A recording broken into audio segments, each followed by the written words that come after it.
மத்தி மசால் ஃப்ரை இந்த மாதிரி ஒரு டைம் ட்ரை பண்ணி பாருங்கள். இந்த டேஸ்ட் வேறு லெவலில் இருக்கும். வாங்க எப்படி பண்ணலாம் பார்க்கலாம்.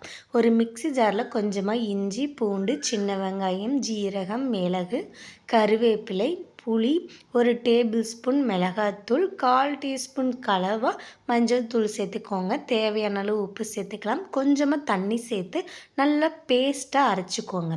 ஒரு கடாயில் தேங்காய் எண்ணெய் சேர்த்துக்கோங்க. கருவேப்பிலை, நம்ம அரைச்சி வச்ச பேஸ்ட்டை சேர்த்து நல்லா எண்ணெயில் ஒரு 5 நிமிஷம் வணக்கிக்கோங்க.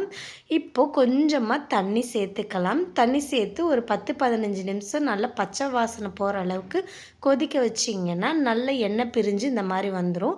இப்போ கழுவி வச்ச மத்தி மீன் மசாலா சேர்த்துட்டு மசாலாவோட நல்லா மிக்ஸ் பண்ணிக்கோங்க. சிம்மிலேயே இது ஒரு 10-15 நிமிஷம் வேக விடுங்க.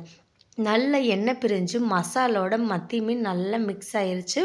மறுபடியும் மிக்ஸ் பண்ணி ஒரு 5 நிமிஷம் மூடிட்டிங்கன்னா நல்லா கமகமன்னு சூப்பராக மத்தி மசால் ஃப்ரை ரெடிங்க. சுடு சாதத்து கூட இதை வச்சு சாப்பிட்டிங்கன்னா டேஸ்ட் வேறு லெவலில் இருக்கும். கண்டிப்பாக ட்ரை பண்ணி பாருங்கள். மத்தி மீன் வாங்கி எப்போவுமே ஒரே மாதிரி பண்ணாமல் இந்த மாதிரி ட்ரை பண்ணி பாருங்கள். அனு லைஃப் ஸ்டைலை சப்ஸ்கிரைப் பண்ணி